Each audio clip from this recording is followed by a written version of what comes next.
Hello, it is story time. Okay, I'm sorry I missed a day. I'm not gonna lie, I just completely forgot. Maybe, no promises, but maybe I'll do a double one day this week to catch us up. Okay, so they were just about to enter the cabin in the hailstorm, weren't they? So, chapter 58, the cabin.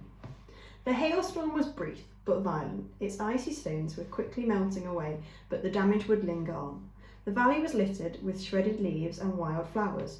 Wounded animals were hobbling back to their homes. Several unlucky birds lay limp in the grass. Inside the cabin, Ros was standing by the window. She held Brightbill in her arms, his bruised body wrapped in an old blanket. The robot knew everything to know about caring for animals, but all her son needed was time. His injuries would heal on their own. "Go on without me," Ma said the goose in a weak voice. "I'll catch up with you when I'm feeling better." "That is ridiculous," said the robot. "What kind of mother would I be to leave her injured son behind?" "But Ma—" "Stop talking," interrupted Ros. "You need to rest." Brightbill tried to argue, but he was already falling asleep.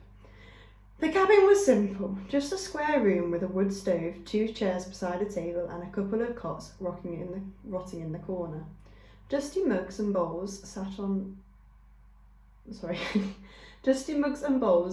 a shelf. Otherwise, the walls were bare. It was clear no humans had been there for a long time. However, it seemed that some other creatures had moved in. The whole place had a foul odour. Lumps of feces were strewn about, and little footprints trailed away from the dark hole in the floor.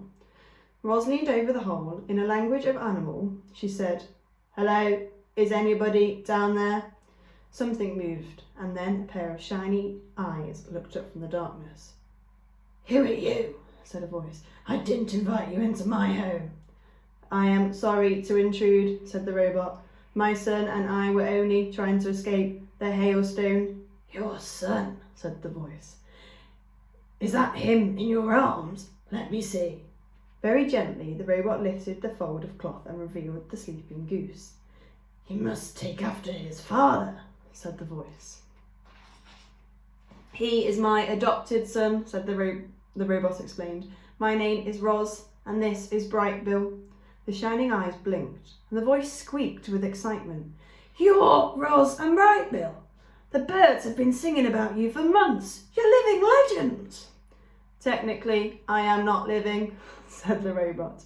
You seem pretty alive to me," said the voice. "Either way, it's nice to meet you. They call me Sprinkles."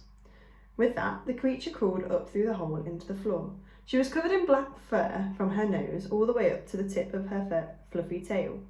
Well, except for those white strips running down her back. You see, Sprinkles was a skunk. The robot took one look at her and stepped backwards. Sprinkles frowned. "You know, Ros, skunks only get stinky when we're nervous." "Are you nervous now?"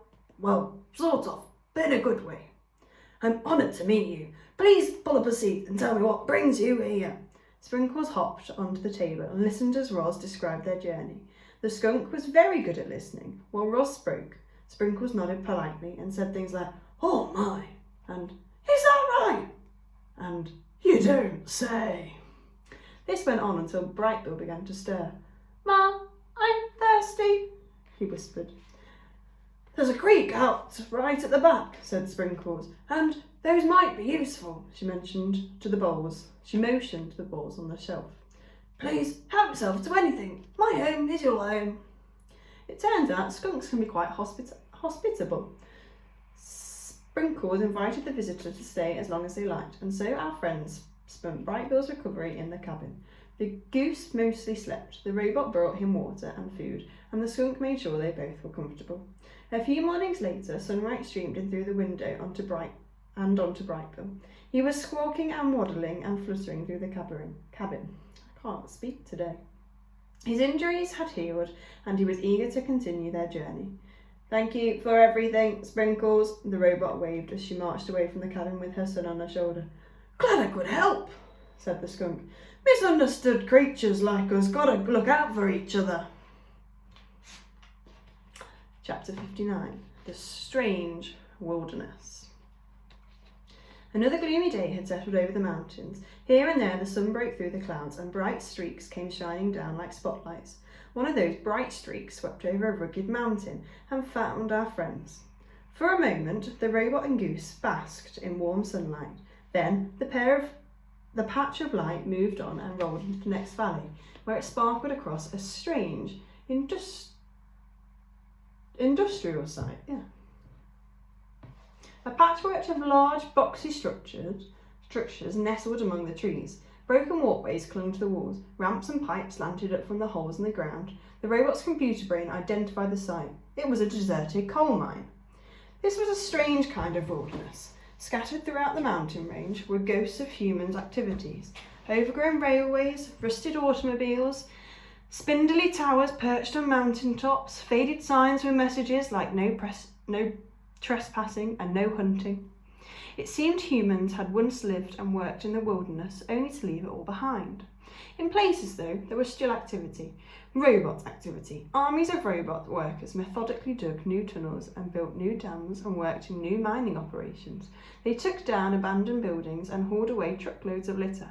Our friends were curious about these working robots, but they kept a safe distance and went on their way. Chapter 60. The Hunters. Crack! A gunshot echoed through the mountains.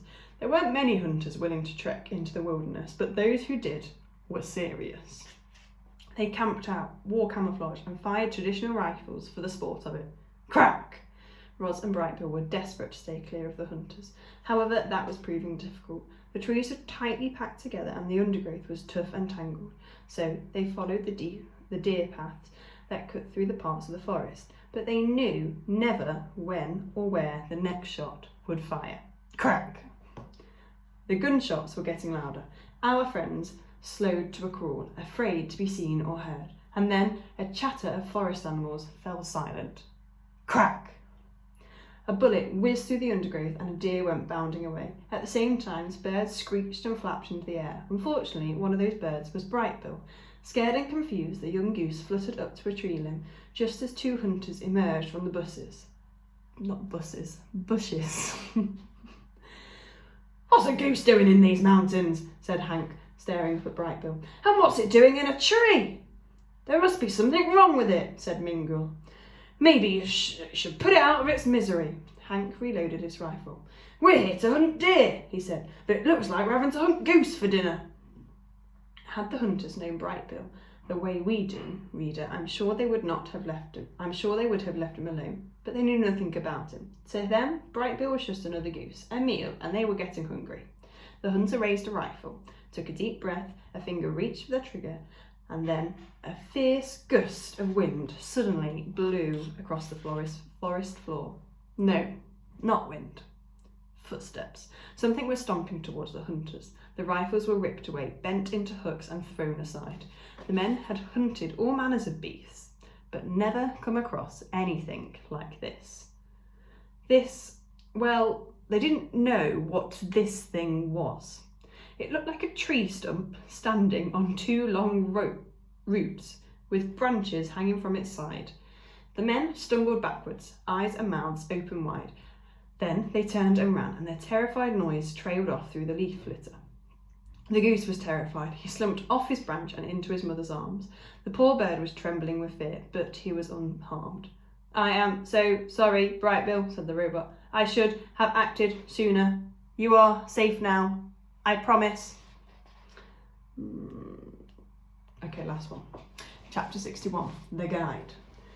A light drizzle was falling on the travellers, although they weren't actually travelling at the moment. They were standing still and staring up at a steep mountain of rock.